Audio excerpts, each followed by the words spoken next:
கர்த்தருடைய பரிசுத்த நாமத்துக்கு ஸ்தோத்திரம். இயேசுவின் நாமத்தில் உங்களை வாழ்த்துகிறேன். நம்முடைய 40வது நாள்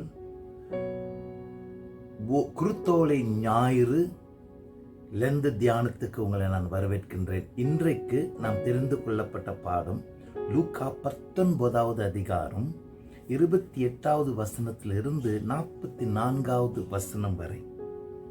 இயேசு கிறிஸ்து கடைசி முறையாக எருசலேமை நோக்கி செல்லுகிறார். ஜெபிப்போம். ஆண்டவராகிய கர்த்தாவே, உம்முடைய நாமம் மகிமை அடைய இன்றைக்கும் எங்களுடைய தியானத்தில் கற்றுக்கொள்ள வேண்டிய காரியத்தை நாங்கள் தெளிவாய் கற்றுக்கொள்ள பரிசுத்த ஆவியானவர் எங்களோடு கூட இடைபட ஜெபிக்கின்றோம். உம்முடைய நாமம் மகிமை அடையட்டும்.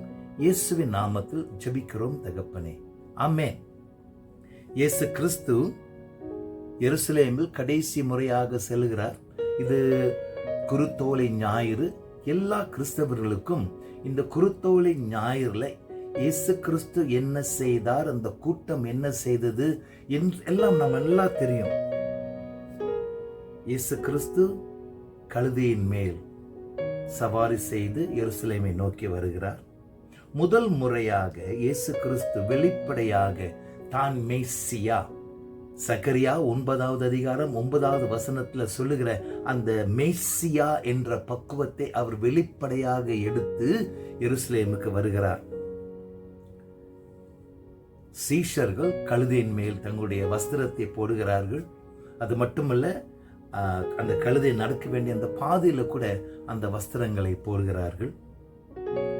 இது ஒரு ராஜா, ஜெயம் கொண்ட ராஜா தன்னுடைய வீட்டுக்கு வரும் பொழுது கம்பீரமாய் மக்கள் அவர்களை வரவேற்றார்களே, அப்படிப்பட்ட ஒரு சூழ்நிலையாய் காணப்படுகிறது. ஹோசானா என்ற பெரிய சத்தம்.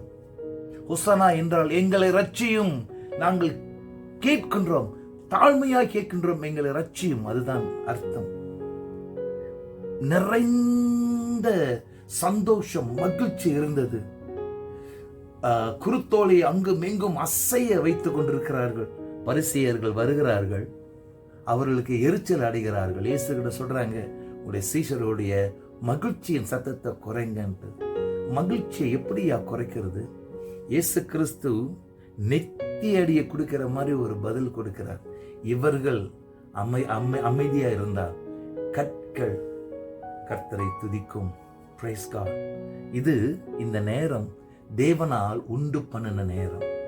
மனுஷன் அதை அறியாதபடி இருந்தால் இயற்கை எப்படி தேவனை ஆராதிக்க வேண்டும் என்று அது காட்டும்.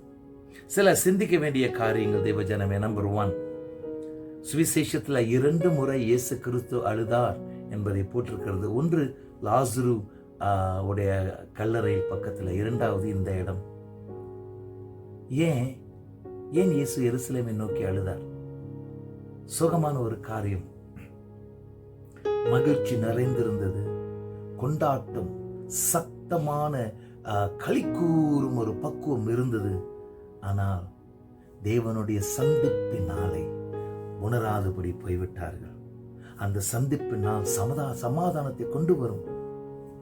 மக்கள் செய்யும் காரியங்களில் ஈடுபட்டு இருந்தார்கள். அந்த காரியத்தின் அர்த்தம் என்ன என்பதை விட்டுவிட்டார்கள்.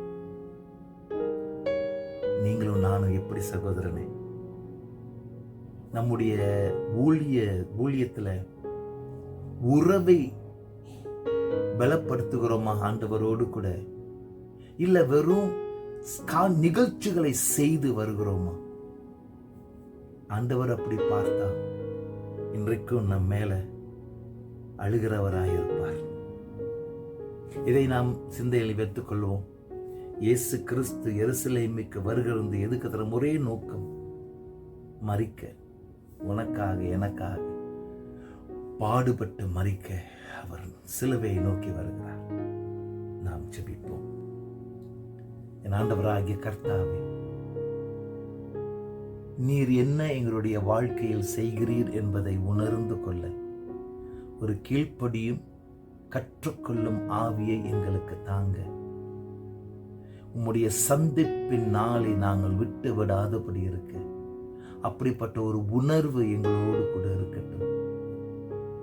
நன்றியோடுமை துதிக்கிறோம்.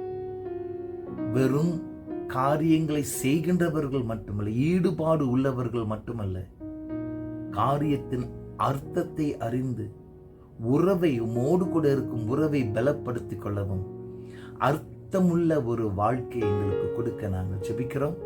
இயேசுவின் நாமத்தில் ஜெபிக்கிறோம் தகப்பனே. ஆமென்.